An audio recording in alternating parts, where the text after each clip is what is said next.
Chemical bonding বা রাসায়নিক বন্ধন part 3। চলো আজকে শুরু করি আমরা কেমিক্যাল বন্ডিং রাসায়নিক বন্ধনের যেটুকু অংশ বাকি আছে পার্ট 3, সেখান থেকে আজকে আমরা শুরু করব।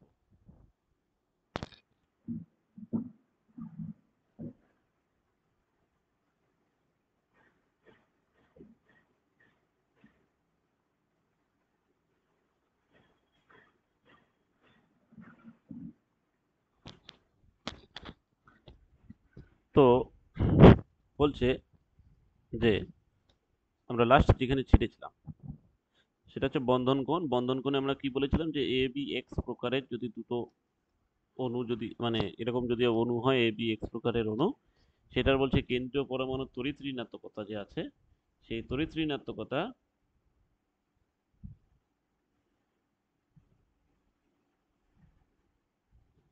বলছে তড়িৎ ঋণাত্মকতা বেশি যদি হয় এবং আকার যদি ছোট হয়, তড়িৎ ঋণাত্মকতা যদি বেশি হয় এবং আকার যদি ছোট হয় তাহলে বন্ধন কোণ কি হয়? বৃদ্ধি পায়। এটা আমরা বলেছিলাম এবং এর আমরা এক্সাম্পল দেখেছিলাম, সেটা হচ্ছে ওয়াটার এবং H2S, মানে ওয়াটার H2O আর H2S, H2O এবং H2S। এখানে আমরা কি দেখেছিলাম যে এখানে আমরা বলছিলাম যে ওয়াটারের ক্ষেত্রে অক্সিজেন যে আছে, ঠিক আছে, তাহলে অক্সিজেনের যে আকার বা ইলেকট্রোনেগেটিভিটি যদি বলি তাহলে অক্সিজেনের তড়িৎ ঋণাত্মকতা হচ্ছে সালফারের থেকে বেশি, তাহলে ইলেকট্রোনেগেটিভিটি, ঠিক আছে। তাহলে oxygen is more electronegative than sulphur.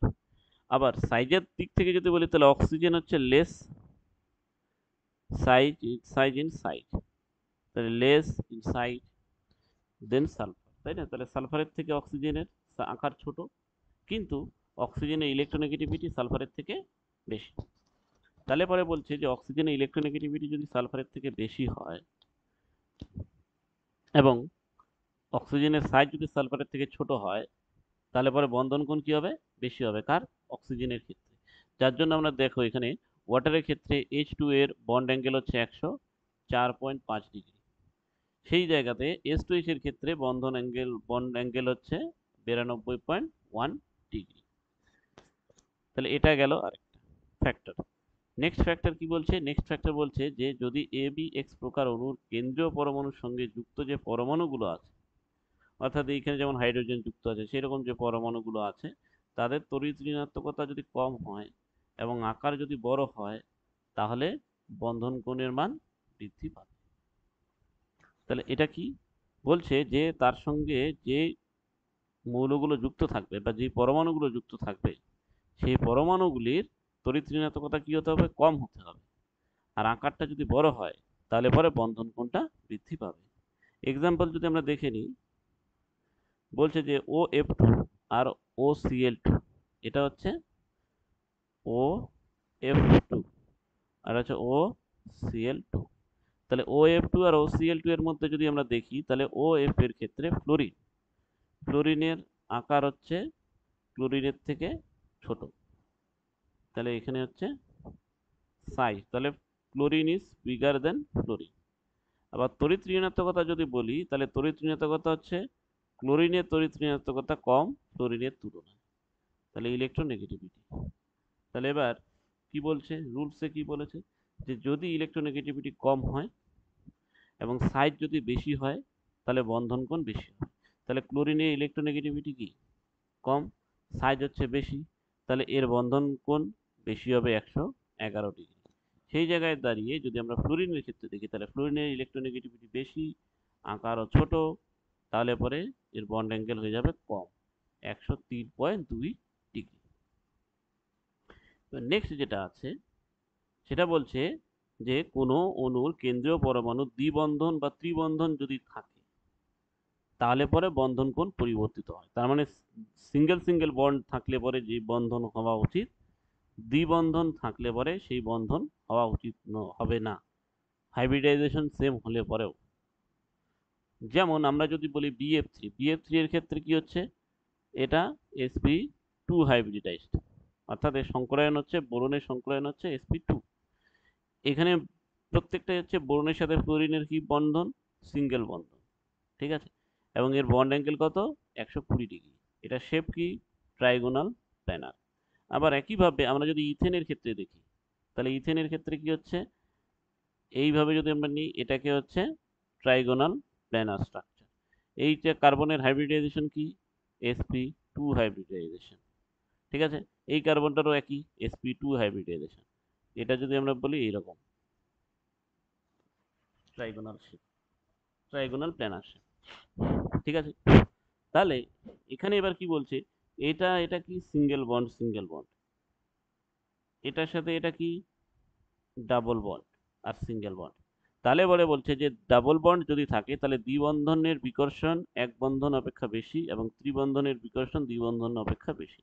তার মানে দ্বিবন্ধন আর এক বন্ধনের ক্ষেত্রে যদি হয় তাহলে সেক্ষেত্রে একটা বিকর্ষণ বল কাজ করবে, যার জন্য বন্ড অ্যাঙ্গেল কি হয়ে যাবে, কমে যাবে। তাহলে এবার যদি আমরা দেখি এখানে, যেমন এই যে দ্বিবন্ধন, এটা যদি মুছে দিলে পরে বোঝা যাবে।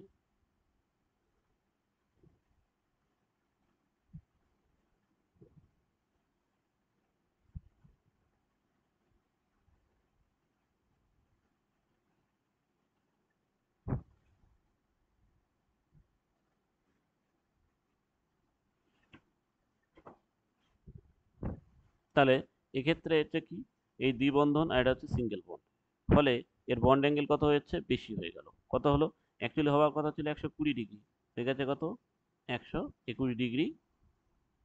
ঠিক আছে, 121.3 ডিগ্রি। একইভাবে পাশে যদি আমরা দেখি তাহলে এটা হচ্ছে কি, single bond, single bond, single bond, single bond. তাহলে সিঙ্গেল বন্ড, সিঙ্গেল বন্ড যদি হয় তাহলে সেক্ষেত্রে বন্ড অ্যাঙ্গেল হওয়া উচিত 120 ডিগ্রি, বাট এক্ষেত্রে বন্ড অ্যাঙ্গেল কমে গিয়ে হয়েছে কত, 117.4 ডিগ্রি। ঠিক আছে, তাহলে এক্ষেত্রে আমরা বলতে পারি যে যদি দ্বিবন্ধন বা ত্রিবন্ধন থাকে তাহলে পরে বন্ড অ্যাঙ্গেল যা হওয়ার কথা তার থেকে পরিবর্তিত হয়ে যায়। নেক্সট এবার যেটা আসবো সেটা হচ্ছে যে বিভিন্ন অরবিটালের শেপ।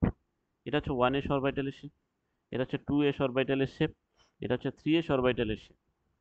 ঠিক আছে, অর্থাৎ এক্ষেত্রে যদি দেখি তাহলে 1s অরবিটালের ক্ষেত্রে কোনো নোড নেই বা নোডাল প্লেন নেই। নোডাল প্লেন হচ্ছে বা নোড হচ্ছে এমন একটা অঞ্চল যেখানে ইলেকট্রনের ঘনত্ব সব থেকে কম থাকবে। 2s এর ক্ষেত্রে যদি দেখি তাহলে এখানে একখানা নোডাল প্লেন আছে, এই যে এটা। 3s এর ক্ষেত্রে যদি দেখি তাহলে একটা দুখানা নোডাল প্লেন আছে। ঠিক আছে, এরপরে বলছে পি অরবিটালে যদি আমরা শেপ দেখি তাহলে পি অরবিটালের শেপ কিরকম, এটা হচ্ছে পিএক্স, অর্থাৎ এক্স এক্সিস বরাবর হচ্ছে। এটা হচ্ছে পিওয়াই, অর্থাৎ ওয়াই এক্সিস বরাবর আছে, এটা ওয়াই এক্সিস বরাবর আছে। আর এটা হচ্ছে পিজেড, অর্থাৎ জেড এক্সিস বরাবর আছে, এটা হচ্ছে পি জেড। তাহলে এই হচ্ছে পিএক্স, পিওয়াই এবং পি জেড। এবারে যদি আমরা হাইব্রিডাইজেশন করি তাহলে হাইব্রিডাইজেশনের ক্ষেত্রে যদি দেখি তাহলে বলছে যে আমাদের হাইব্রিডাইজেশনের ফলে জেনারেলি দু ধরনের বন্ড হয়।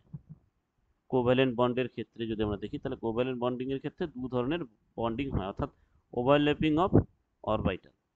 অরবিটালের ওভারল্যাপিং এর ফলে ভ্যালেন্স বন্ড থিওরি অনুযায়ী অরবিটালের ওভারল্যাপিং এর ফলে দু ধরনের বন্ড তৈরি হয়, একটাকে আমরা বলছি সিগমা বন্ড এবং একটাকে বলছি পাই বন্ড। তাহলে কোভ্যালেন্ট বন্ডে দু ধরনের বন্ড দেখতে পাই, one is sigma bond and another is pi bond. What is sigma bond, বলছে যখন এক্সিস বরাবর, ঠিক আছে, along the axis head to head overlapping যখন হবে, বা অ্যালং দ্য এক্সিস যদি কোনো ওভারল্যাপিং হয়, অরবিটালের ওভারল্যাপিং হয়, তখন সেটাকে আমরা বলছি সিগমা বন্ড। আর পারপেন্ডিকুলার যদি হয় বা প্যারালাল দ্য এক্সিস যদি হয়, ঠিক আছে, প্যারালাল যদি হয় এক্সিস বরাবর, তখন সরি, প্যারালাল যদি হয় বা পারপেন্ডিকুলার টু এক্সিস, তখন সেটাকে আমরা বলছি পাই বন্ড। অর্থাৎ এটা হচ্ছে পাই বন্ড ক্ষেত্রে প্যারালাল, সমান্তরাল ভাবে, এও সমান্তরাল ভাবে, এও এদিক থেকে সমান্তরাল, এও এদিক থেকে সমান্তরাল ভাবে এসেছে। আর এটা কি হয়েছে, এক্সিস বরাবর এসেছে, এ হচ্ছে এদিক দিয়ে গেছে আর এই হচ্ছে এদিক দিয়ে আসছে।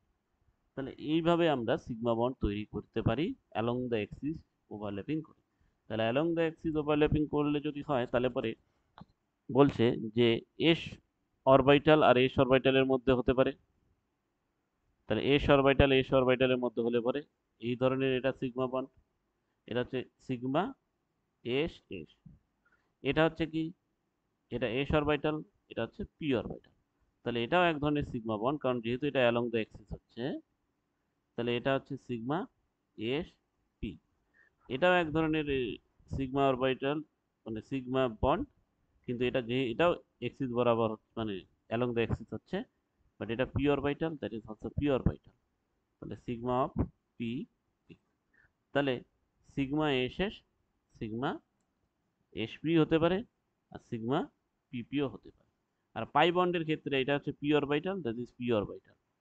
তাহলে পাই সবসময়ের জন্য পি অরবিটালেই পাই বন্ড তৈরি হয়। ঠিক আছে, কখনো এস পির সঙ্গে পাই অরবিটাল হবে না। এবারে বলেছে যে এই যে আমরা সিগমা বন্ড তৈরি করলাম, s s sigma bond, s p sigma bond, p p sigma bond, এদের যদি আমরা বন্ড স্ট্রেংথ দেখি, সিগমা বন্ডের স্ট্রেংথ, তাহলে পরে এস এস এর সিগমা বন্ডের স্ট্রেংথ সব থেকে কম, রেদার দেন এসপি, এসপিটা বেশি। আর পিপি এর সিগমা বন্ড, পিপি ওভারল্যাপিং এ যে সিগমা বন্ড তৈরি হয়, অর্থাৎ পি অরবিটালের ওভারল্যাপিং এর ফলে, দুটো পি অরবিটাল ওভারল্যাপিং এর ফলে যে সিগমা বন্ড তৈরি হয়, তার স্ট্রেংথ সব থেকে বেশি হয়।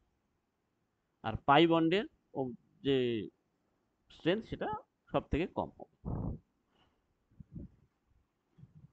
নেক্সট বলছে, এবার আমরা অরবিটাল গুলোর হাইব্রিডাইজেশন যদি করি, তাহলে পরে বলছে যে একটা এস অরবিটাল, তার সঙ্গে যদি তিনটে পি অরবিটালকে আমরা হাইব্রিডাইজ করি, তাহলে পরে আমরা যে হাইব্রিড অরবিটাল পাবো সেটাকে আমরা বলছি sp3 হাইব্রিডাইজেশন।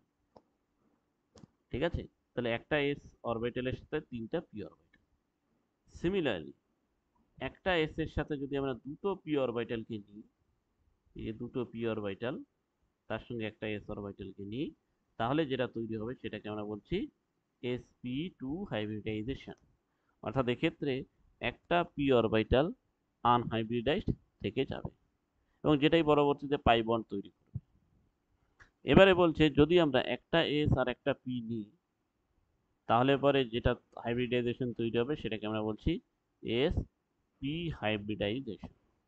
তাহলে এস পি হাইব্রিডাইজেশনের জন্য কি লাগবে আমাদের? একটা এস আর একটা পি। এস পি টু এর জন্য লাগছে একটা এস দুটো পি, অর্থাৎ এস পি এর ক্ষেত্রে আমাদের দুটো আনহাইব্রিড অরবিটাল থেকে যাচ্ছে, দুটো পি অরবিটাল যারা আনহাইব্রিডাইজড অবস্থায় থেকে যাচ্ছে।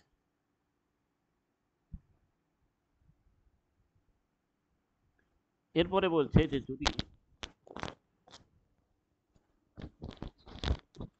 একটা এস, তিনটে পি আর একটা ডি, মানে ডি জেড স্কোয়ার, তিনটে পি এবং একটা এস অরবিটালে যদি ওভারল্যাপিং হয়, তখন যে হাইব্রিডাইজেশন তৈরি হয় সেটাকে আমরা বলছি sp3 ডি হাইব্রিডাইজেশন। ঠিক আছে, এবারে বলছে যে যদি একটা এস, তিনটে পি, দুটো ডি, অর্থাৎ ডি জেড স্কোয়ার আর d x square y square যদি হয়, তখন যে হাইব্রিডাইজেশনটা হবে সেটাকে আমরা বলছি sp3 t2 হাইব্রিডাইজেশন। তারপরে বলছে যে যদি একটা এস, তিনটে পি আর তিনটা ডি যদি হয়, তখন সেটা যেটা তৈরি হবে সেটাকে হচ্ছে sp3d3 হাইব্রিডাইজেশন। অর্থাৎ এর স্ট্রাকচার এরকম হবে। এই স্ট্রাকচারগুলো আমরা পরে দেখবো আবার। ঠিক আছে, তাহলে sp3d3 হাইব্রিডাইজেশন হলে এটা, sp3d2 হাইব্রিডাইজেশন হলে এটা, sp3 হাইব্রিডাইজেশন হলে এটা। এটার প্রত্যেকটা স্ট্রাকচারগুলো পরে আমরা দেখব। তাহলে মাথায় রাখতে হবে sp3d3 এর ক্ষেত্রে টোটাল নাম্বার অফ ভ্যালেন্স, মানে বন্ডিং ইলেকট্রন বা valence electron is equal two valency 7। এটার ক্ষেত্রে ভ্যালেন্সি হচ্ছে কত? 6। এটার ক্ষেত্রে 5। এর আগেরটার ক্ষেত্রে 4, তার আগেরটার ক্ষেত্রে 3, তার আগেরটার ক্ষেত্রে 2। এইবারে বলছে যে যোজ্যতা কক্ষে বন্ধন ইলেকট্রনের সংখ্যা আর অণুর আকৃতি আর বন্ধন কোণ। যোজ্যতা কক্ষে যদি বন্ধন ইলেকট্রনের সংখ্যা 2 হয়, তাহলে এর স্ট্রাকচার হচ্ছে কি রকম হয়ে যাবে? অর্থাৎ এই যে এখানে একটা, এখানে একটা, দুটো বন্ধন ইলেকট্রন সংখ্যা, তাহলে পরে সেক্ষেত্রে লিনিয়ার, এবং এই অ্যাঙ্গেলটা কত হচ্ছে? 180 ডিগ্রি। এবারে বলছে যে যদি যোজ্যতা কক্ষে বন্ধন ইলেকট্রনের সংখ্যা কত হয়? হচ্ছে 3 যদি হয়, অর্থাৎ এর সাপেক্ষে এই যে একটা, দুটো, তিনটে, তাহলে এখানে একটা ইলেকট্রন দিয়েছে, এখানে একটা ইলেকট্রন দিয়েছে, এখানে একটা ইলেকট্রন দিয়েছে, তাহলে টোটাল তিনটে ইলেকট্রন। তাহলে এটার স্ট্রাকচার কিরকম? এই যে ত্রিভুজের মতো, সেটাকে বলছে ট্রাইগোনাল প্ল্যানার। বন্ড অ্যাঙ্গেল কত? 120 ডিগ্রি। তারপরে বলছে যদি 4 হয় তাহলে পরে কি হবে? 4 মানে কি? চতুস্থলকীয়। বন্ড অ্যাঙ্গেল কত? 109.28 ডিগ্রি। তাহলে এই যে এটা একটা, দুটো, তিনটে, চারটা স্ট্রাকচার এইরকম টেট্রাহেড্রাল শেপ এটা। ঠিক আছে। তারপরে বলছে যদি 5 হয়, 5 হলে পরে কি হচ্ছে? ত্রিকোণীয় দ্বিপিরামিডীয়, টিবিপি, ট্রাইগোনাল পিরামিড। এক্ষেত্রে বন্ড অ্যাঙ্গেল দু ধরনের হয়, একটা হচ্ছে 120 ডিগ্রি হবে আর একটা হচ্ছে 90 ডিগ্রি। 120 ডিগ্রি কোনটা? এই যে এইখানে যে ত্রিভুজের যেটা, সেটা 120 ডিগ্রি। ঠিক আছে, এই অ্যাঙ্গেলটা 120 ডিগ্রি। আর এই যে উপর থেকে নিচের যে অ্যাঙ্গেলটা, এই অ্যাঙ্গেলটা, এটা হচ্ছে 90 ডিগ্রি। ঠিক একইভাবে এটাও 90 ডিগ্রি। তাহলে এটা একটা লিনিয়ার শেপ হয়ে গেল। এই লিনিয়ার শেপটা মানে কি 180 ডিগ্রি, তার অর্ধেক হচ্ছে এটা। এবারে বলছে 6 নাম্বার হচ্ছে অষ্টক তলীয় বা অক্টাহেড্রন। এটার বন্ড অ্যাঙ্গেল কত? 90 ডিগ্রি। এটার ক্ষেত্রে সবটাই 90 ডিগ্রি। এটা হচ্ছে চার কোণা, এই এই এই এই অ্যাঙ্গেল 90, এটা অ্যাঙ্গেল 90, এটা অ্যাঙ্গেল 90, এটা অ্যাঙ্গেল 90। আর উপর থেকে নিচে এটা অ্যাঙ্গেলটাও 90 ডিগ্রি। অক্টাহেড্রন। নেক্সট বলছে ত্রিকোণীয় দ্বিপিরামিডীয় স্ট্রাকচার, 7 যদি হয়। এক্ষেত্রে বলছে বন্ড অ্যাঙ্গেল কত? এর ক্ষেত্রে বন্ড অ্যাঙ্গেল দুটো আছে, একটাকে বলছে 72 ডিগ্রি, একটা হচ্ছে 90 ডিগ্রি। এবার দেখো এই 1, 2, 3, 4, 5, এই প্রত্যেকটা বন্ড অ্যাঙ্গেল হচ্ছে 72 ডিগ্রি। এই যে যেটা 5টা খোপের মধ্যে আছে। আর উপর থেকে যেটা এই প্লেনটা, এটাকে আমরা বলছি এই যে এই অ্যাঙ্গেলটা, এই অ্যাঙ্গেলটা হচ্ছে 90 ডিগ্রি। কারণ জানি এটা যদি সোজা হিসেবে ধরি তাহলে 180 ডিগ্রি, তার অর্ধেক করলে 90 ডিগ্রি। আর এখানে হচ্ছে 72 ডিগ্রি। দেখো 72 × 5 যদি করি তাহলে 360 ডিগ্রি হয়, অর্থাৎ এই টোটাল সার্কেলটা তো 360 ডিগ্রি পঞ্চভুজটা অ্যাঙ্গেল। তাহলে তা সেটাকে 5 দিয়ে ভাগ করলে পরে 72 ডিগ্রি করে হয়। হ্যাঁ, তাহলে প্রত্যেকটা অ্যাঙ্গেল বলছে এখানে 72 ডিগ্রি। এটা হচ্ছে 90 ডিগ্রি।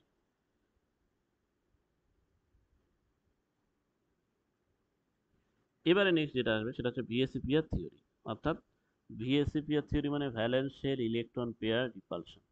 নাম বলছে valence shell electron pair repulsion theory. Valence shell electron pair repulsion theory মানে যোজ্যতা কক্ষের যে ইলেকট্রন, তার যে রিপালশন বা বিকর্ষণ, সেই বিকর্ষণ থিওরি। অর্থাৎ আমরা একটু আগেই যেটা দেখলাম, একটু আগেই আমরা কি দেখলাম, এর আগের ইয়ে পোর্শনটাতে আমরা যেটা দেখলাম, এই যে এই স্ট্রাকচারটা, তাহলে বলেছিল যে লিনিয়ার হওয়া উচিত। যদি দুটো থাকে, তিনটে থাকলে পরে ত্রিকোণীয় সমান, চারটা থাকলে পরে চতুস্থলকীয়, পাঁচটা থাকলে পরে ত্রিকোণীয় মানে ত্রিকোণীয় দ্বিপিরামিডীয়, ছয়টা থাকলে অষ্টকতলীয়, সাতটা থাকলে পঞ্চকোণীয় দ্বিপিরামিডীয় হয়। এটা আমরা জানি যোজ্যতা কক্ষের বন্ধন ইলেকট্রনের সংখ্যা অনুযায়ী। কিন্তু বলছে যে আমরা কিছু কিছু ক্ষেত্রে যেটা দেখি সেটা হচ্ছে যে তার অ্যাকচুয়াল যেটা হওয়া উচিত ভ্যালেন্স শেল অনুযায়ী, সেই ভ্যালেন্স শেলের ইলেকট্রন অনুযায়ী তার শেপ সেরকম হয় না, আইদার ডিস্টর্টেড হয়ে যায় অথবা চেঞ্জ হয়ে যায়।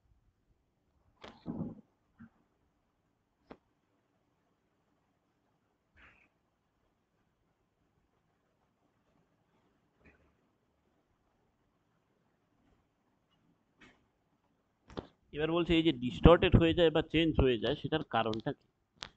সেটাকেই বলছে ভিএসিপিআর থিওরি। সেখানে থিওরি দেওয়া আছে, সেখানে পাঁচখানা সূত্র আছে। প্রথম সূত্র বলছে যে কোনো যৌগের কেন্দ্রীয় মৌলের যদি শুধুমাত্র বন্ধন জোড় থাকে তাহলে তার জ্যামিতিক গঠন স্বাভাবিক বা রেগুলার যেটা, সেটাই হবে, এবং বন্ড পেয়ারের সংখ্যা দ্বারা যৌগের যে জ্যামিতিক গঠন সেটা জানা যাবে। তার মানে তার মধ্যে যদি কোনো রকম লোন পেয়ার না থাকে, সব যদি বন্ড পেয়ার থাকে, তাহলে নর্মাল যে রেগুলার স্ট্রাকচার, এর আগে যেটা দেখলাম, দুটো থাকলে লিনিয়ার, তিনটে থাকলে পরে ট্রাইগোনাল প্ল্যানার, পাঁচটা থাকলে পরে ট্রাইগোনাল বাইপিরামিডাল, সাতটা থাকলে পরে পেন্টাগোনাল বাইপিরামিডাল, সেটাই হবে। 2 নাম্বার সূত্র বলছে যে যদি কেন্দ্রীয় মৌলের পাশাপাশি লোন পেয়ার বন পেয়ারে কেন্দ্রীয় মৌলের বন পেয়ারের পাশাপাশি লোন পেয়ার থাকে, যদি কেন্দ্রীয় মৌলের বন পেয়ারের পাশাপাশি লোন পেয়ার থাকে, তাহলে জ্যামিতিক গঠন কি হবে? বিকৃত হবে বা ডিস্টর্টেড হবে। ঠিক আছে। তাহলে ডিস্টর্টেড কখন হবে? বলছে যদি লোন পেয়ার থাকে, অর্থাৎ এই যে লোন পেয়ার থাকলে পরেই একমাত্র।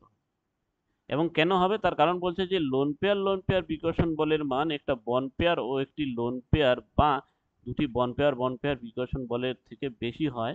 অর্থাৎ বিকর্ষণ বলের ক্রমটা কিরকম? লোন পেয়ার বিকর্ষণ বেশি, দেন লোন পেয়ার, দেন বন্ড পেয়ার। এই কারণেই পরিবর্তন হচ্ছে। 3 নম্বরের সূত্র কি বলেছে? বলছে যে কেন্দ্রীয় মৌলের সঙ্গে যুক্ত পরমাণুর ইলেকট্রোনেগেটিভিটি যদি বৃদ্ধি পায় তাহলে বন্ধন কোণের মান কি হবে? হ্রাস পাবে।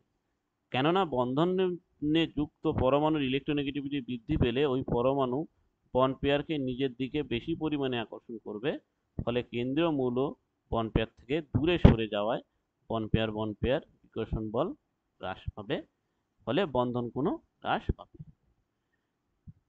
4 নম্বর সূত্র বলেছে যে অনেক সময় কোনো একটি পরমাণুর লোন পেয়ার অন্য একটি পরমাণুর ফাঁকা অরবিটালে স্থানান্তরিত হয়ে বন্ধন তৈরি করতে পারে। সেক্ষেত্রে কি হবে? বন্ধনের মান বৃদ্ধি পাবে। লাস্ট ওয়ান 5 নাম্বার বলছে যে পূর্ণ যোজ্যতা কক্ষের ইলেকট্রনের বিকর্ষণ বলের মান অপূর্ণ যোজ্যতা কক্ষের ইলেকট্রনের বিকর্ষণ বলের চেয়ে বেশি। যেমন কার্বন, নাইট্রোজেন, অক্সিজেন ইত্যাদি দ্বিতীয় পর্যায়ের যে মৌলের পরমাণু 4টা বন্ড পেয়ার চতুস্থলকীয়ভাবে বিন্যস্ত থাকে, এদের ক্ষেত্রে লোন পেয়ার বন্ধন কোণের মান কয়েক ডিগ্রি পরিবর্তন করতে পারে। ঠিক আছে, এক্ষেত্রে পূর্ণ আর হচ্ছে অপূর্ণ যোজ্যতা কক্ষ। এরপরে তাহলে এগুলোর প্রত্যেকটার আমরা একটা একটা করে এক্সপ্লেনেশন করব। তো মোটামুটি 3-4টার এক্সপ্লেনেশন আমাদের খুবই দরকার, যেটা সেগুলো আমরা করব, বাকিটা দরকার নেই। প্রথম যেটা সূত্র বলেছে যে কোনো যৌগের কেন্দ্রীয় মৌলের পরমাণু যা আছে তাই হবে। তার মানে যতক্ষণ না অবধি লোন পেয়ার থাকে, তার মানে এটা 2, তার মানে সরলরৈখিক গঠনই হবে। 3 থাকলে পরে এটাই হবে ট্রাইগোনাল বাই প্ল্যানার, 4 থাকলে পরে টেট্রাহেড্রাল, 1 থাকলে লিনিয়ার। যেমন বেরিয়াম ক্লোরাইডের ক্ষেত্রে কোনো লোন পেয়ার নেই, তাহলে দুটোই বন্ড, তার মানে এটার যোজ্যতা কক্ষে ইলেকট্রন সংখ্যা 2, তার মানে এখানে আমার হচ্ছে কত? 180 ডিগ্রি লিনিয়ার। BF3 এটার ক্ষেত্রে কোনো লোন পেয়ার নেই, তাহলে পরে এক্ষেত্রে আমাদের স্ট্রাকচার কি হওয়া উচিত? 3টা যেহেতু, তার মানে সমতলীয় ট্রাইগোনাল প্ল্যানার। এরপরে যদি আমরা দেখি, এটা হচ্ছে CCl4, কার্বন যদি রেখে ধরি, তাহলে CCl4 এর ক্ষেত্রে কোনো লোন পেয়ার আছে? নেই, তাহলে এবারে 4টা, তার মানে চতুস্থলকীয়, তার মানে এটা স্ট্রাকচার হচ্ছে চতুস্থলকীয়। নেক্সট বলছে যে এটাকে আমরা যদি বলি PCl5, PCl, এগুলো সব Cl, Cl, Cl, Cl, Cl, তাহলে সব হচ্ছে Cl। হ্যাঁ, তাহলে PCl5, তাহলে PCl5, তাহলে PCl5 এর ক্ষেত্রে আমরা কি দেখছি? যে এটা স্ট্রাকচার হচ্ছে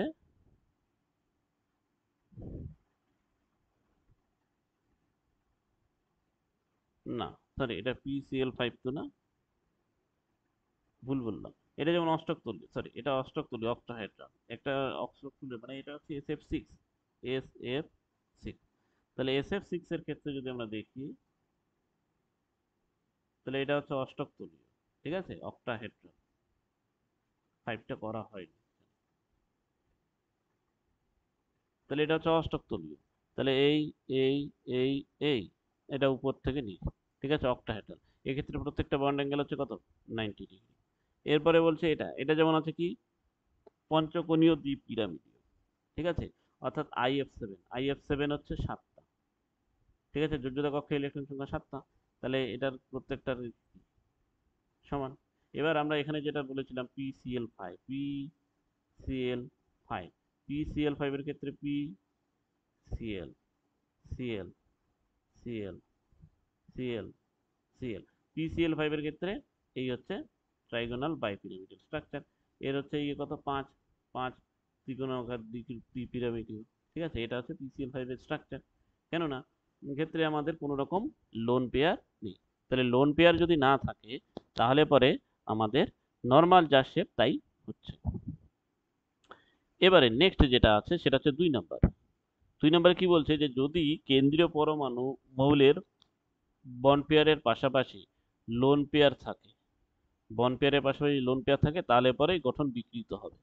এবং কি বলেছে আমরা জানি যে lone pair repulsion is greater than lone pair bond pair greater than bond pair. তাহলে সবসময়ের জন্য মাথায় রাখতে হবে লোন পেয়ার সবসময়ের জন্য যতটা ফার অ্যাপার্টে থাকার চেষ্টা করা যায় সেই ফার অ্যাপার্টে এরা থাকবে, ঠিক আছে। তারপরে লোন পেয়ার বন্ড পেয়ার, তারপরে বন্ড পেয়ার বন্ড পেয়ার। এবার আমরা যদি এখানে দেখি তাহলে অ্যামোনিয়া, এটা আমরা সবাই চিনি, NH3 অ্যামোনিয়া। এই অ্যামোনিয়ার ক্ষেত্রে নাইট্রোজেন, এটা হাইড্রোজেন হাইড্রোজেন হাইড্রোজেন। এবার এখানে কি বলেছে, একটা লোন পেয়ার আছে, ঠিক আছে।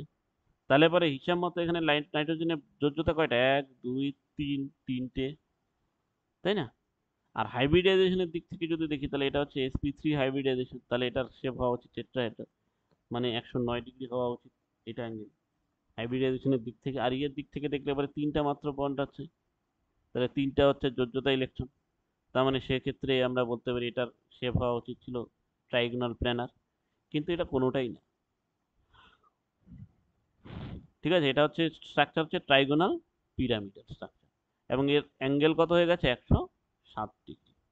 একইভাবে ওয়াটারের ক্ষেত্রে যদি দেখি তাহলে ওয়াটারের ক্ষেত্রে কি হচ্ছে, দুটো লোন পেয়ার, তাহলে আইদার লিনিয়ার হওয়া উচিত ছিল, অথবা আমরা হাইব্রিডাইজেশনের দিক থেকে দেখলে এটাও sp3 হাইব্রিডাইজেশন, মানে টেট্রাহেড্রাল হওয়া উচিত ছিল, বাট এটা টেট্রাহেড্রাল না, কারণ টেট্রাহেড্রাল হলে পরে কত হচ্ছে 109 ডিগ্রি 9.5 ডিগ্রি হতো, এখানে কত আছে 104.5 ডিগ্রি। তার কারণ হচ্ছে এখানে এই যে লোন পেয়ার রয়েছে, এখানে লোন পেয়ার রয়েছে, এখানে লোন পেয়ার আর বন্ড পেয়ারের বিকর্ষণ হবে, লোন পেয়ার বন্ড পেয়ার বিকর্ষণ হলে কি হবে, এই বন্ড পেয়ারগুলো কাছাকাছি চলে আসবে, বন্ডগুলো কাছাকাছি চলে আসবে, কারণ বন্ড পেয়ার বিকর্ষণের মান তো কম লোন পেয়ার বন্ড পেয়ারের তুলনায়। তাহলে একে যতটা ভাবে পুশ করতে পারবে এই নিচের দিকে, এরা একে অতটা পুশ করতে পারবে না। একে যতটা পুশ করতে পারবে নিচের দিকে, একে অতটা উপরের দিকে পুশ করতে পারবে না, ফলে এর নিচের দিকে চেপে আসবে। তার মানে ছিল 109 ডিগ্রি, হয়ে গেল 107 ডিগ্রি, কমে গেল। একইভাবে এরাও তাই, এও যতটা একে পুশ করতে পারবে, এও যতটা পুশ করতে পারবে, এরা দুজনে আবার নিজেদের একে অপরকে পুশ করবে, ফলে এর থেকে দূরে সরে যাবে, এও এর থেকে দূরে সরে যাবে। তাহলে দূরে সরে গেলে এরা আবার এর কাছাকাছি চলে আসবে, ফলে আবার একে পুশ করে এদিকে ঠেলে দেবে, ফলে এদের অ্যাঙ্গেল হয়ে যাবে, কমে যাবে। একইভাবে জেনন ভাবো, XeF4, সরি XeF6, সুন্দর অক্টাহেড্রাল স্ট্রাকচার ছিল, কিন্তু এই যে একখানা লোন পেয়ার থাকলো, এই লোন পেয়ারটার জন্য কি হলো, এই সোজা জিনিসটা ব্যাকা হয়ে গেল, ব্যাকা হয়ে এইখানে চলে গেল, বন্ড অ্যাঙ্গেল পরিবর্তিত হয়ে গেল, কেননা লোন পেয়ার বন্ড পেয়ার বিকর্ষণের কারণে। এটা হয়ে গেল ডিস্টর্টেড অক্টাহেড্রাল। আবার আমরা যদি বলি ClF3, এটাও F, এটাও F, তাহলে ClF3 এর ক্ষেত্রে ক্লোরিনের কি, এই যে দুখানা বন্ড লোন পেয়ার আছে, এই দুখানা লোন পেয়ারের জন্য কি হয়ে গেল, থাকার কথা ছিল এটা এরকম ভাবে Cl, sorry F, F, F, এখানে Cl এইরকম থাকার কথা ছিল, হয়ে গেল এরকম টেরাস, অর্থাৎ এরকম হয়ে গেল। সেটার কারণ হচ্ছে এই যে লোন পেয়ার রিপালশন। এরপরে নেক্সট 3 নাম্বার বলছে যে কেন্দ্রীয় মৌলের সঙ্গে যুক্ত পরমাণুর ইলেকট্রোনেগেটিভিটি বৃদ্ধি পেলে বন্ধন কোণের মান হ্রাস পাবে, আর বন্ধনে যুক্ত পরমাণুর ইলেকট্রোনেগেটিভিটি যদি বৃদ্ধি পায় তাহলে ওই পরমাণু বন্ধন ইলেকট্রন জোড়কে নিজের দিকে বেশি পরিমাণে আকর্ষণ করবে, ফলে কেন্দ্রীয় মৌল থেকে বন্ড পেয়ার দূরে সরে যাওয়ায় বন্ড পেয়ার বিকর্ষণ বল হ্রাস পাবে, ফলে বন্ধন কোণ হ্রাস পাবে। অর্থাৎ যদি এর আগে আমরা বন্ড অ্যাঙ্গেলের কথা বলেছিলাম, সেখানে কি বলেছিলাম যে যে পরমাণুটা যুক্ত আছে কেন্দ্রীয় পরমাণুর সঙ্গে তার ইলেকট্রোনেগেটিভিটি যদি বৃদ্ধি পায়, তাহলে আমরা এটা তখনই বলেছিলাম যে তার ইলেকট্রোনেগেটিভিটি যদি বৃদ্ধি পায় তাহলে পরে কি হবে, বন্ধন কোণের মান হ্রাস পাবে। যেমন আমরা এখানে যদি দেখি অক্সিজেন আর এখানে অক্সিজেন, তাহলে এখানে হচ্ছে H2O আর এখানে হচ্ছে OF2, তাহলে দেখো এখানে ফ্লোরিন আর এখানে হচ্ছে হাইড্রোজেন। ফ্লোরিনের থেকে যদি বলি তাহলে ফ্লোরিন আর হাইড্রোজেনের মধ্যে ফ্লোরিনের ইলেকট্রোনেগেটিভিটি বেশি, তাহলে ফ্লোরিনের ইলেকট্রোনেগেটিভিটি যদি বেশি হয় তাহলে বন্ধন কোণ ফ্লোরিনের ক্ষেত্রে কম হবে, সোজা হিসাব। এখানে হাইড্রোজেনের, তাহলে আমরা এখানে বলতে পারি হাইড্রোজেনের থেকে ফ্লোরিনের ইলেকট্রোনেগেটিভিটি বেশি, এই দুই জায়গাতেই অক্সিজেন, কোনো সমস্যা নেই। তার মানে bond angle B A, bond angle কি দাঁড়াচ্ছে গিয়ে, তাহলে বন্ড অ্যাঙ্গেল হবে এটার ক্ষেত্রে কম হবে, এটার ক্ষেত্রে বেশি হবে। তাহলে হাইড্রোজেনের ক্ষেত্রে বেশি, ফ্লোরিনের। 2 নাম্বার যেটা আমরা যদি এখানে দেখি NH3 আর এটা হচ্ছে NF3, তাহলে কি ইলেকট্রোনেগেটিভিটি, ইলেকট্রোনেগেটিভিটি কার বেশি, বলছে হাইড্রোজেনের থেকে ফ্লোরিনের বেশি। তাহলে বন্ড অ্যাঙ্গেল কি হবে, হাইড্রোজেনের ক্ষেত্রে বেশি হবে ফ্লোরিনের তুলনায়। তাহলে এখানে কত 107 ডিগ্রি, এখানে কত 102 ডিগ্রি। ঠিক একইভাবে এইখানে যদি দেখি দুটোই ফসফরাস, এখানে হচ্ছে ক্লোরিন, এখানে হচ্ছে ফ্লোরিন। তার মানে কি fluorine is more electronegative than chlorine, electronegative. তার মানে বন্ড অ্যাঙ্গেল কোথায় বেশি হবে, তাহলে ক্লোরিনের ক্ষেত্রে বন্ড অ্যাঙ্গেল বেশি ফ্লোরিনের তুলনায়, বন্ড অ্যাঙ্গেল। ঠিক আছে, তাহলে দেখো এখানে 100 ডিগ্রি আর এখানে হচ্ছে 96 ডিগ্রি। ঠিক আছে, তাহলে এভাবে আমরা বন্ড অ্যাঙ্গেল করতে পারি। 4 নাম্বার বলছে যে অনেক সময় কোনো একটি পরমাণুর লোন পেয়ার অন্য একটি পরমাণুর ফাঁকা অরবিটালে যদি স্থানান্তরিত করে তাহলে বন্ধন গঠিত হবে। সেক্ষেত্রে কি বলছে, বন্ধন কোণের মান বৃদ্ধি হবে। কারণ একটু আগে আমরা বলেছিলাম কি, যে এরকম ডাবল বন্ড যদি থাকে তাহলে ডাবল বন্ড আর সিঙ্গেল বন্ডের মধ্যে বন্ড অ্যাঙ্গেল কি হয়ে যায়, বেশি হয়ে যায়। 120 হওয়ার কথা ছিল, সেই জায়গাটাতে না হয়ে গেছে 121.3 ডিগ্রি।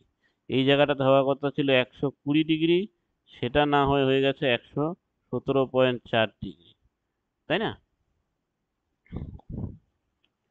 তাহলে এটার এক্সাম্পল যদি আমরা দেখি, এই যে দেখো PH3,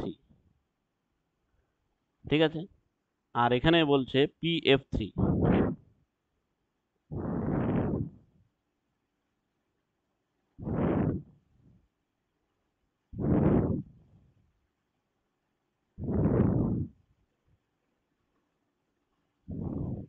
PH3 আর হচ্ছে PF3, PH3 আর PF3 এর ক্ষেত্রে যদি দেখি, হাইড্রোজেনের ক্ষেত্রে কোনো রকম ভ্যাকেন্ট ফাঁকা অরবিটাল নেই।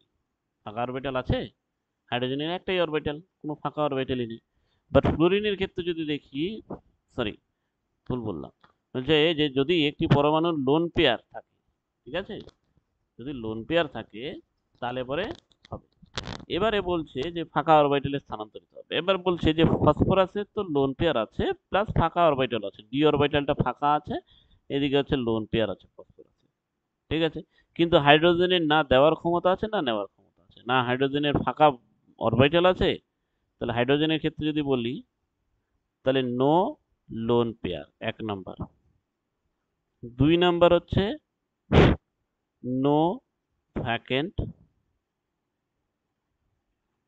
অরবিটাল, কোনো ফাঁকা অরবিটালও নেই, লোন পেয়ারও নেই ফাঁকা অরবিটালও নেই। বাট ফসফরাসের তো লোন পেয়ারও আছে ফাঁকা অরবিটালও আছে। তাহলে এবার না এ কাউকে দিতে পারছে, হাইড্রোজেনকে দিতেও পারছে না, তাহলে এখানে টোটালটাই হচ্ছে কি পিওরলি সিঙ্গেল বন্ড হয়ে যাচ্ছে। তাহলে সিঙ্গেল বন্ড যদি হয় তাহলে সিঙ্গেল বন্ড বন্ড অ্যাঙ্গেল বেশি, সরি কম হবে, তাই না? বন্ড অ্যাঙ্গেলের ক্ষেত্রে কমে যাচ্ছে। কিন্তু বলছে যে যখন আমরা যদি এখানে দেখি, এই ফ্লোরিনের ক্ষেত্রে যদি দেখি, সরি হ্যাঁ ফ্লোরিনের ক্ষেত্রে যদি, তাহলে ফ্লোরিনের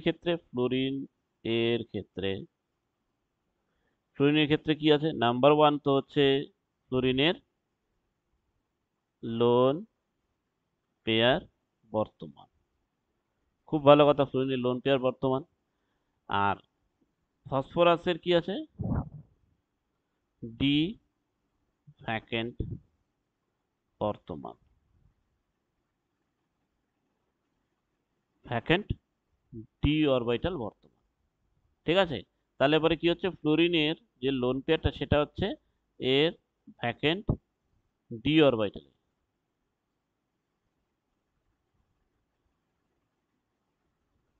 ভ্যাকেন্ট ডি অরবিটালে দিয়ে দিচ্ছে, দিয়ে কি তৈরি হচ্ছে, পি এফ এফ এফ তৈরি করছে। যখন পি এফ এফ তৈরি করছে তখন কি হচ্ছে, এই বন্ড অ্যাঙ্গেলটা কি হয়ে যাচ্ছে, বেড়ে যাচ্ছে। সিমিলারলি এখানে হতে পারে, তাহলে এই বন্ড অ্যাঙ্গেল কি হয়ে যাচ্ছে, বেড়ে যাচ্ছে, ফলে এই বন্ড অ্যাঙ্গেলটা বৃদ্ধি পাচ্ছে, ঠিক আছে। এবারে নেক্সট যেটা আমরা দেখব, সেটা হচ্ছে দ্বিমেরু ভ্রামক বা dipole moment. What is dipole moment? Dipole moment বলছে যে যখন একটা মলিকিউলের মধ্যে দুটো মেরু তৈরি হবে, একটা পজিটিভ মেরু অ্যান্ড অ্যানাদার ইজ নেগেটিভ, এর পজিটিভ পোল আর একটা নেগেটিভ পোল, এরকম যদি দুটো মেরু তৈরি হয় তখন যে সেটাকে আমরা বলছি দ্বিমেরু ভ্রামক বা ডাইপোল মোমেন্ট। এবার এটা তো গেল মানে সাহিত্যিকের ভাষা যাকে বলে। এবার আমরা যদি এটাকে কেমিস্ট্রির ফর্মে লিখি, ম্যাথামেটিক্যাল ফর্মে লিখি, দেন মিউ মানে দ্বিমেরু ভ্রামক equal to q into r. What is q? Q equal to হচ্ছে পজিটিভ অ্যান্ড নেগেটিভ চার্জ, তার মানে q plus into q minus, তার মানে q plus into q minus into distance r, that is আমরা internuclear ডিস্টেন্সও বলি, দুটোর মধ্যেকার distance এবং তাদের যে গুণফল, আধানের গুণফল, সেটাকে আমরা বলছি নিউ বা ডাইপোল।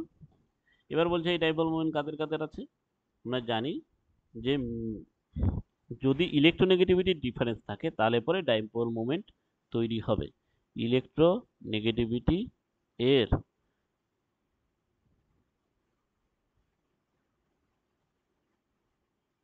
পার্থক্য যত বেশি হবে ডাইপোল মোমেন্ট তত বেশি হবে।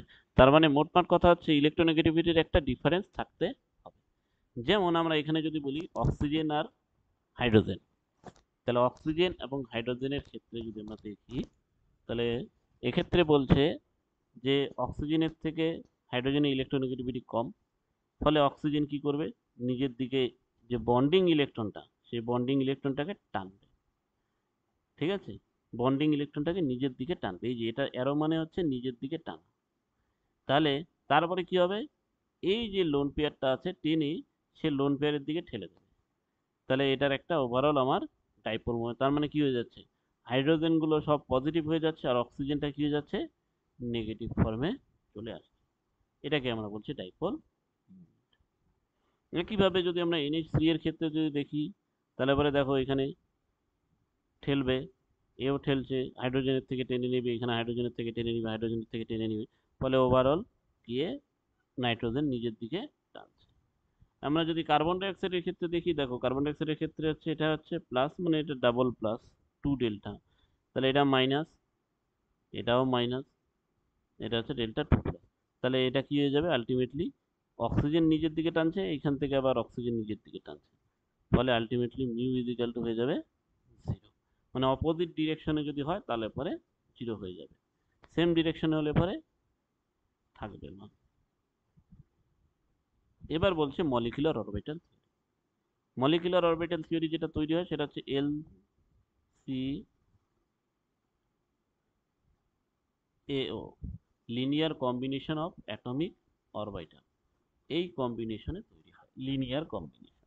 ঠিক আছে, তাহলে এবার মলিকুলার অরবিটাল থিওরি বা আণবিক কক্ষক তত্ত্বে আমরা কি দেখব, যে মনে করো সেম ফেসে, এটাও পজিটিভ ফেস এটাও পজিটিভ ফেস, দুটো ফেসে যদি অরবিটাল গুলো মলিকুলার মানে অ্যাটমিক অরবিটাল গুলো ওভারল্যাপিং করে, ঠিক আছে, দুটো সেম ফেসে যদি অ্যাটমিক অরবিটাল ওভারল্যাপিং করে, তাহলে বলছে যে বন্ডিং সিচুয়েশন তৈরি হয়। এবার সেটা সিগমা পাই পরে দেখি। তাহলে এর আগে আমরা বলেছিলাম যে যদি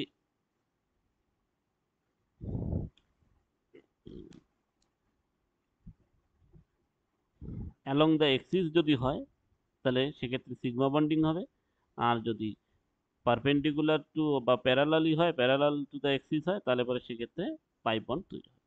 তো যাই হোক, তাহলে এখানে বলছে যখন সেম ফেসে, অর্থাৎ এটাও পজিটিভ ফেস এটাও পজিটিভ ফেস, তখন আমাদের যেটা তৈরি হচ্ছে দ্যাট ইজ বন্ডিং। আর যেহেতু এটা along the Axis S S orbital হচ্ছে, তার মানে অবভিয়াসলি এটা সিগমা। ঠিক একইভাবে যদি এটা পজিটিভ ফেস এটা নেগেটিভ ফেস, তাহলে দুটো আলাদা আলাদা phase, then it will be anti bonding, সেটাকে আমরা স্টার দিয়ে ডিনোটেড করি। যদি সিগমা হয় তাহলে সিগমা স্টার, পাই হয়ে গেলে পরে পাই স্টার, তাহলে পাই স্টার মানে অ্যান্টি বন্ডিং, সিগমা স্টার মানে বন্ডিং। আর সিগমা বন্ডিং এর ক্ষেত্রে কোনো রকম কিছু নেই, জাস্ট সিগমা মানে সিগমা আর পাই মানে পাই। তাহলে এক্ষেত্রে বন্ড যখন অ্যান্টি বন্ডিং তৈরি হবে তখন মাঝখানে একটা নোডাল প্লেন তৈরি হবে, নোড তৈরি হবে, অর্থাৎ কিছুটা এর পোর্শনের যেটা ইলেকট্রন ডেন্সিটি এইদিকে থাকবে, এর ইলেকট্রন ডেন্সিটিটা এইদিকেই থাকবে। একইভাবে আমরা যদি বলি যে পি পি তাহলে এইটা এটা সেম ফেস, তার মানে সেক্ষেত্রে বন্ডিং সিচুয়েশন তৈরি হচ্ছে। এটা এটা অপোজিট ফেস, তার মানে সেটা ক্ষেত্রে অ্যান্টি বন্ডিং সিচুয়েশন তৈরি হচ্ছে। তাহলে অ্যান্টি বন্ডিং সিচুয়েশন হলে পরে কি হবে, এই পোর্শনটা যেহেতু এটার অপোজিট তাহলে এটা হয়ে যাবে ছোট, এটা হয়ে যাবে বড়, এই যে হয়ে গেল। ঠিক একইভাবে এটা এটার থেকে যেহেতু ছোট তাহলে এটা হয়ে যাবে ছোট, এটা হয়ে যাবে সরি এটা এটা যেহেতু অপোজিট ফেস তাহলে এটা হয়ে যাবে ছোট, এটা হয়ে যাবে বড়, এই যে এটা, এটাকে বলছি bonding and anti bonding situation. ঠিক একইভাবে পাই এর ক্ষেত্রে যদি হয় তো দেখো এটা এবং এটা, ঠিক আছে, এটা এটা কি অপোজিট ফেস, অপোজিট ফেস, তাহলে দেখো অ্যান্টি বন্ডিং, তার মানে এই যে দেখো এখানে একটা নোডাল প্লেন, এখানে একটা নোডাল প্লেন, ঠিক আছে। আর এটা এটা সেম ফেস, ঠিক আছে, তার মানে বন্ডিং সিচুয়েশন, তার মানে দেখো এই যে এইদিকে একটা, এইদিকে একটা, আর মাঝখানে এটা একটা নোডাল, ঠিক আছে। যদি সিগমা তৈরি হয় তাহলে পরে কোনো নোডাল প্লেন তৈরি হবে না, শুধুমাত্র অ্যান্টি বন্ডিং এর ক্ষেত্রেই নোড থাকবে। পাই যদি হয় তাহলে পরে অ্যান্টি বন্ডিং হলে দুটো নোড, আর যদি বন্ডিং হয় তাহলে সিঙ্গেল নোড। পি অরবিটালের ক্ষেত্রে নোড থাকবে একটা নোড, ঠিক আছে। এটা হচ্ছে মলিকুলার অরবিটাল থিওরি। এবার এখান থেকে আমার বন্ড অর্ডার বের করব। বন্ড অর্ডার কি যেটা লাগবে সেটা হচ্ছে bond order, that is bonding electron minus anti bonding electron divided by 2, ঠিক আছে। এবারে আমাদের আসল খেলা। এবার বলছে যে এটাকে আমরা বলছি যে আমরা কি দেখলাম যে তার মানে এখানে আমরা বললাম যে এই যে সিগমা বন্ড তৈরি হবে বা পাই বন্ড যে তৈরি হবে, তাহলে আমরা তো জানি না অ্যাকচুয়ালি দুটো অরবিটাল কোন ফেসে আছে, সেম ফেসে আছে না অপোজিট ফেসে আছে। তার জন্য বলছে আমাদের কাছে একটা অরবিটালের সঙ্গে আরেকটা অ্যাটমিক অরবিটালের যখন মিশ্রণ হবে তখন আমাদের কাছে দুটো অপশন আছে, এবং দুটোই হতে পারে, দেয়ার ইজ টু পসিবিলিটি, দুটোই হবে। এক নাম্বার হচ্ছে বন্ডিং সিচুয়েশন হতে পারে, আর একটাকে বলছি অ্যান্টি বন্ডিং সিচুয়েশন, ঠিক আছে।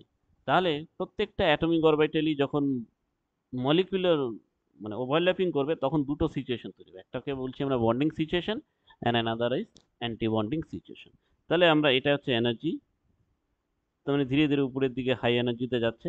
তাহলে আমরা যদি 1s অ্যাটমিক অরবিটাল নিই, এই 1s অ্যাটমিক অরবিটাল, দুটো 1s অ্যাটমিক অরবিটালকে যদি কম্বাইন করি তাহলে পরে আমাদের কাছে দুটো আসবে। যেহেতু এস এস তাহলে অবভিয়াসলি আমাদের পাই বন্ড তৈরি হওয়ার চান্স নেই, তাহলে সিগমা বন্ড তৈরি হবে। এবার বলছে যে সিগমারই তাহলে কি হবে, একটা bonding molecular orbital and another is anti bonding molecular orbital. তাহলে দিস ইজ অ্যাটমিক অরবিটাল এও, এগুলো হচ্ছে এও, আর দিস ইজ মলিকুলার অরবিটাল এমও, এমও, তাহলে ছিল অ্যাটম হয়ে গেল মলিকুল, তাহলে দিস ইজ মলিকুলার অরবিটাল। তাহলে কয়টা মলিকুলার অরবিটাল তৈরি হবে, দুটো, একটাকে বলছি সিগমা আর একটাকে বলছি সিগমা স্টার, মানে bonding and another is anti bonding situation. একইভাবে 2s এর ক্ষেত্রেও তাই, অ্যাটমিক অরবিটাল, তার মানে যেহেতু এটা এস তাহলে পাই বন্ড তো তৈরি হবে না, তাহলে পরে চলে গেল দুটোই sigma bonding, sigma bonding sigma anti bonding. এবার পি এর ক্ষেত্রে বলছে যে যেহেতু পি এর ক্ষেত্রে আমরা দেখছি তাহলে পি এর ক্ষেত্রে কি হবে, পি এর ক্ষেত্রে বলছে দুটো তৈরি হবে, একটা হচ্ছে সিগমা বন্ড আর বাদ বাকি দুটো পাই বন্ড, তার মানে একটা তৈরি হবে সিগমা বন্ড, ঠিক আছে, আর বাকি দুটো তৈরি হবে পাই বন্ড। তাহলে সিগমা আর হচ্ছে পাই বন্ড, এখানেও ঠিক তাই, তার সিগমা বন্ড যদি তৈরি হয় তাহলে তার রেসপেক্টে একটা সিগমা অ্যান্টিবন্ডিং তৈরি হবে, পাই বন্ড তৈরি হলে তার রেসপেক্টে একটা পাই অ্যান্টিবন্ডিং তৈরি হবে। এবারে বলছে আমরা এখানে আর একখানা লিখলাম, ঠিক আছে, তাহলে দুটো লিখলাম, তাহলে দুটো যখন লিখলাম তখন এবার দেখো দুটোর মধ্যে কিন্তু পার্থক্য আছে। কি সেই পার্থক্য সেটাকে আমরা যদি দেখি তাহলে সেই পার্থক্যটা কি,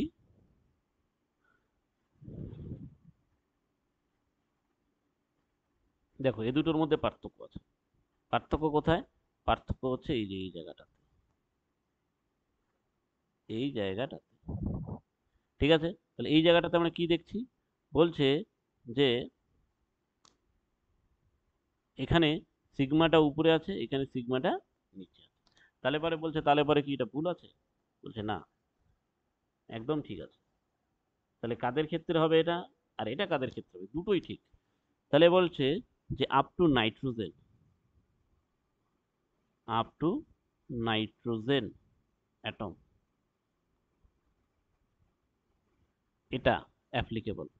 বোরন থেকে নাইট্রোজেন, তার মানে বোরন, কার্বন, নাইট্রোজেন, বিসিএন, এর ক্ষেত্রে এটা অ্যাপ্লিকেবল। ঠিক আছে। আর আপ মানে ওভার বিয়ন্ড দ্য নাইট্রোজেন মানে অক্সিজেন, ফ্রম অক্সিজেন, অক্সিজেনের থেকে অক্সিজেন বলো, তারপরে তোমার ফ্লোরিন বলো, ঠিক আছে, এগুলোর ক্ষেত্রে আমাদের কি হবে, এগুলোর ক্ষেত্রে এটা অ্যাপ্লিকেবল হবে। তাহলে নাইট্রোজেন অবধি আমাদের এটা অ্যাপ্লিকেবল হচ্ছে, আর অক্সিজেনের থেকে এটা অ্যাপ্লিকেবল হবে। ঠিক আছে। তাহলে এইভাবে আমাদের তৈরি হবে। তাহলে এটাকে আমরা বলছি। এবার এখান থেকে বন্ড অর্ডার আমরা বের করতে পারবো। তাহলে এখান থেকে আমরা কি করব, বের করব। তাহলে এবার লেটস সি, আমরা দেখে নিই। তাহলে এটা একটা, এটা একটা, ঠিক আছে। আমাকে যদি বলে N2,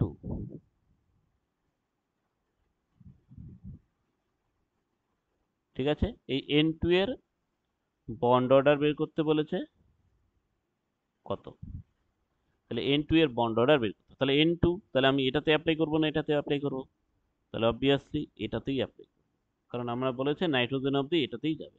তাহলে N2 এর ক্ষেত্রে যদি দেখি, তাহলে N2 এর অ্যাটমিক, প্রথমে আগে দেখতে হবে অ্যাটমিক ইলেকট্রনিক কনফিগারেশন।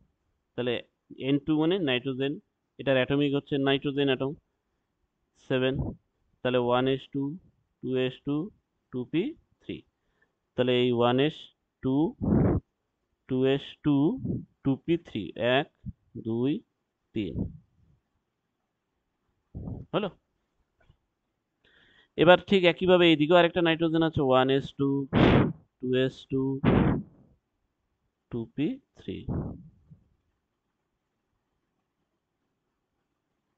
হলো।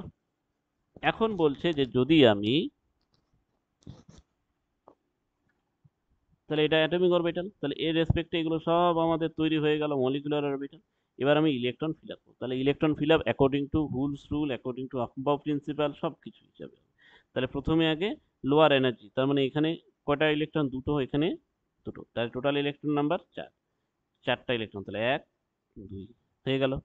দেন হচ্ছে 3 4, কারণ যেহেতু এই দুটোর মধ্যে এনার্জি গ্যাপ আছে, তাহলে প্রথমে আগে এটাই ফিল আপ হবে পুরোপুরি, তারপরে এটা ফিল আপ হবে।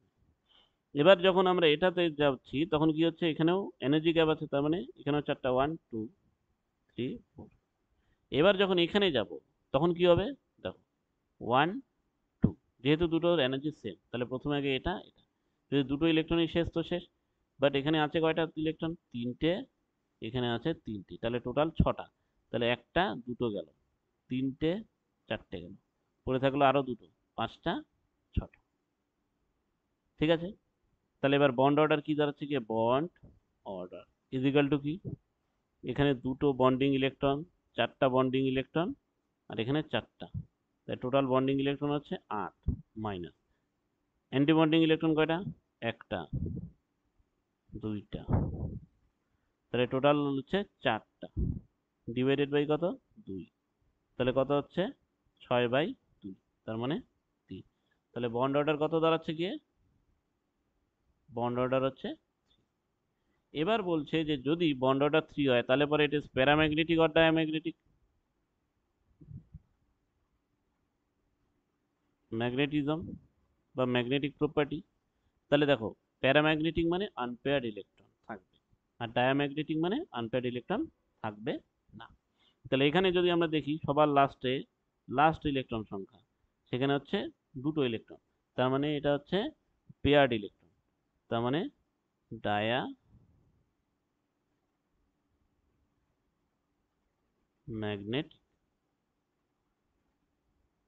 তাহলে হচ্ছে বন্ড, এটা এটা ডায়াম্যাগনেট। একইভাবে আমরা যদি বলি, তাহলে বন্ড অর্ডার যদি এখানে 0 হয়ে যেত, তাহলে পরে আমরা কি বলতাম, তাই না, বন্ড অর্ডার যদি 0 হয়ে যেত তাহলে কি বলতাম, তাহলে সাপোজ আমরা বন্ড অর্ডার 0 যদি করি, তাহলে হিলিয়াম He, তাহলে হিলিয়ামের ক্ষেত্রে বন্ড অর্ডার কত, ঠিক আছে।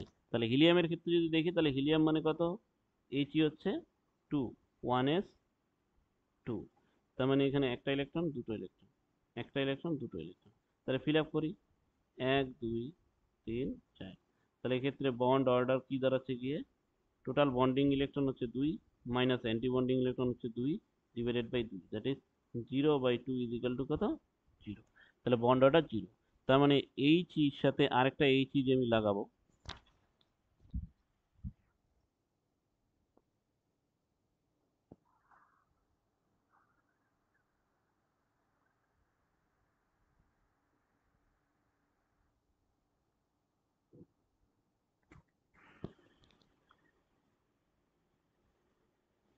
বলছে একটা হিলিয়ামের সাথে যদি আমি আরেকটা হিলিয়ামের বন্ড করতে চাই, তাহলে পরে সেক্ষেত্রে আর বন্ড থাকছে না, কারণ বন্ড অর্ডার 0, তার মানে এদের মধ্যে কোনো বন্ড নেই। তাহলে helium always exist in a single atom. ঠিক আছে, এবারে বলছে যে যদি আমরা নেক্সট যদি আমরা সাপোজ অক্সিজেনের ক্ষেত্রে যদি দেখি, তাহলে অক্সিজেন O2 প্যারাম্যাগনেটিক আর ডায়াম্যাগনেটিক। তাহলে আমরা প্রথমে দেখবো 1 নম্বর হচ্ছে বন্ড অর্ডার, নাম্বার 2 দেখবো হচ্ছে ম্যাগনেটিক প্রপার্টি।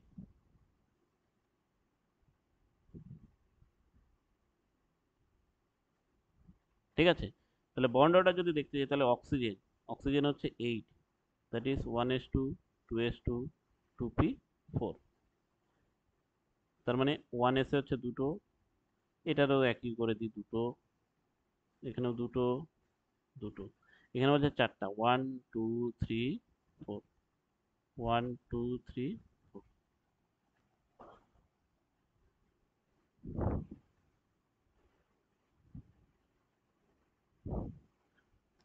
তাহলে এবারে এবার বলছে এটা হচ্ছে অ্যাটমিক অরবিটাল, মাঝখানে এগুলো হচ্ছে সব মলিকুলার অরবিটাল। তাহলে আমরা এবার এখান থেকে এখানে যদি ট্রান্সফার করতে চাই, তাহলে এবারে কি হচ্ছে, 1 2 3 4, 1 2 3 4। এবার হচ্ছে 1 2 3 4 5 6 7 8। ঠিক আছে, তাহলে এবার এখানে একটা ব্যাপার আছে, এখানে কি ব্যাপার আছে, আমরা কি বলেছিলাম যে oxygen is not applicable for this, এটার ক্ষেত্রে অক্সিজেন অ্যাপ্লিকেবল হবে না। তাহলে অক্সিজেনের জন্য অ্যাপ্লিকেবল হবে কোনটা, এটা, এটা হবে অক্সিজেনের জন্য অ্যাপ্লিকেবল। তাহলে এটাকে যদি আমরা লিখি, তাহলে it is applicable for oxygen. তাহলে 1 2 3 4 5 6 7 8, 1 2 3 4, 1 2 3 4। তাহলে এক্ষেত্রে আমরা যদি দেখি, তাহলে পরে কি হচ্ছে, 1 2 1 2 1 2 3 4 হয়ে গেল, 1 2 3 4 5 6 7 8। তাহলে এক্ষেত্রে আমরা কি দেখছি যে পাই স্টার যে অরবিটাল, সেই পাই স্টার অরবিটালে দুটো ইলেকট্রন আছে এবং দুটোই হচ্ছে মানে পাই অ্যান্টিবন্ডিং এ আছে, সেই পাই অ্যান্টিবন্ডিং এ দুটোই হচ্ছে আনপেয়ার্ড ইলেকট্রন। তাহলে এটা হচ্ছে আনপেয়ার্ড ইলেকট্রন। তাহলে আনপেয়ার্ড ইলেকট্রন, আনপেয়ার্ড ইলেকট্রন মানে কি, paramagnetic.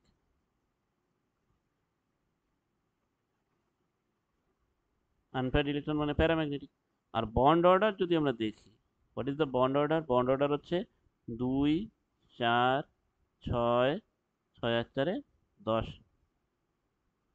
Minus antibonding 2 4 6 by 2 is equal to 4/2 is equal to, তাহলে bond order is equal to 2। ঠিক আছে, তাহলে এক্ষেত্রে আমার অ্যাপ্লিকেবল হবে না, এক্ষেত্রে হলো তাহলে বন্ড অর্ডার 2, আর এটা হচ্ছে কি প্যারাম্যাগনেটিক ইন নেচার। তাহলে এইভাবে আমরা মলিকুলার অরবিটাল আঁকতে পারি। এবং মলিকুলার অরবিটাল যদি আমরা আঁকি, তাহলে পরে বলছে যে আমরা এবার লাস্ট যেটা করব, দ্যাট ইজ আমরা এরপরে তো বারবার মলিকুলার অরবিটাল এইভাবে আঁকা যাবে না। তাহলে পরে আমরা শুধু দেখে নেব যে এটা কত আছে, নাইট্রোজেনের নিচে যদি হয়, তাহলে পরে নাইট্রোজেন অবধি যদি হয়, তাহলে পরে আমরা এটাতে চলে যাব। আর যদি অ্যাবাভ নাইট্রোজেন হয়, মানে 16 17 এরকম যদি আমরা টোটাল ইলেকট্রন সংখ্যা পাই, তাহলে পরেরটাতে চলে যাব। এবার বলছি এদের মধ্যে এনার্জির একটা সিরিজ আছে। তাহলে এনার্জি সিরিজটা কি, এটা 1s, তাহলে সিগমা অফ 1s, তারপরে কি ফিল আপ হবে সিগমা স্টার 1s, তারপরে কি হবে সিগমা 2s, তারপরে সিগমা স্টার 2s, তারপরে কি হবে, যদি এটার ক্ষেত্রে আমরা করছি নাইট্রোজেনের ক্ষেত্রে, আপ টু নাইট্রোজেন অব্দি, তারপরে কি হচ্ছে পাই, ঠিক আছে, টুপি, পাই, টুপি, তারপর হচ্ছে সিগমা, টুপি, তারপরে কি আছে পাই স্টার, টুপি, পাই স্টার, টুপি, সিগমা স্টার, টুপি। তাহলে এই হচ্ছে আমাদের এনার্জি সিকুয়েন্স। এরপরে এটার ক্ষেত্রে যদি আমরা বলি আপ টু অক্সিজেনের উপরে যে পোর্শনটা, সেটাতে কি হচ্ছে, সেটা তাহলে আমাদের দাঁড়াচ্ছে গিয়ে sigma one s, sigma star one s, sigma two s, sigma star two s, তারপর হচ্ছে সিগমা টুপি, পাই টুপি, পাই টুপি, তারপরে হচ্ছে পাই স্টার টুপি, পাই স্টার টুপি, সিগমা স্টার টুপি। এইটা হচ্ছে এনার্জি, ঠিক আছে। তাহলে এই গেল আমাদের মোটমাট কেমিক্যাল বন্ডিং, ঠিক আছে। এরপরে আমরা নতুন চ্যাপ্টার শুরু করবো, আমরা অর্গানিকের কিছু চ্যাপ্টার শুরু করব, ঠিক আছে। তাহলে যদি ভিডিওটা ভালো লাগে তাহলে পরে অবশ্যই লাইক করবে, কমেন্ট করবে, কোনো কিছু বুঝতে অসুবিধা হলে অবশ্যই, আর বন্ধুদের সাথে শেয়ার করে দেবে। Thank you. এরপরে আমরা আসবো আবার পরবর্তী ভিডিও নিয়ে, প্রত্যেক শনি এবং রবিবার।